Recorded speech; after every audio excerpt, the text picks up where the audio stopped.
Atlantic মহাসাগরে টানা ১৪ দিন ধাওয়ার পর ভেনেজুয়েলার সংশ্লিষ্ট একটি তেলবাহী ট্যাঙ্কার জব্দ করেছে মার্কিন বিশেষ বাহিনী। অভিযানের বিষয়টি নিশ্চিত করেছে মার্কিন ইউরোপীয় কমান্ড ইউকম।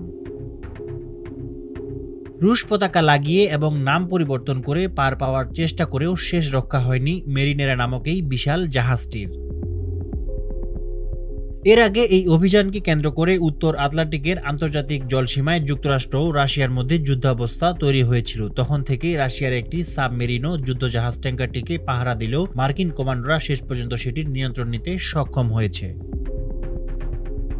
মার্কিন প্রশাসন জানায়, বেলা ১ নামের এই জাহাজটি মূলত ভেনেজুয়েলার তেল পাচারের কাজে নিয়োজিত একটি শ্যাডো ফ্লিট বা ছায়াবহরের অংশ। গত মাসে ভেনেজুয়েলার উপকূলে মার্কিন কোস্টগার্ড এটিকে থামানোর চেষ্টা করলে এটি দ্রুত গতিপথ পরিবর্তন করে আটলান্টিকের দিকে পালিয়ে যায়। ধাওয়ার মুখে থাকা অবস্থায় জাহাজের কর্মীরা রাতারাতি সেটির নাম পরিবর্তন করে মেরিনেরা রাখেন এবং জাহাজের গায়ে কাঁচা হাতে রাশিয়ার পতাকা এঁকে দেন। এমনকি রুশ সরকার তড়িঘড়ি করে জাহাজটিকে নিজেদের নামেও নিবন্ধন করেন। তবে ডোনাল্ড ট্রাম্পের প্রশাসন এই পরিবর্তনকে স্বীকৃতি না দিয়ে জাহাজটিকে পতাকাহীন বা রাষ্ট্রহীন হিসেবে গণ্য করে অভিযান চালানোর নির্দেশ দেয়।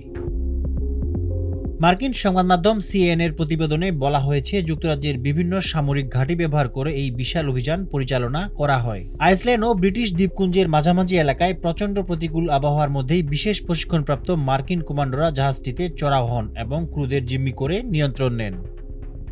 ডেস্ক রিপোর্ট, আজকের পত্রিকা।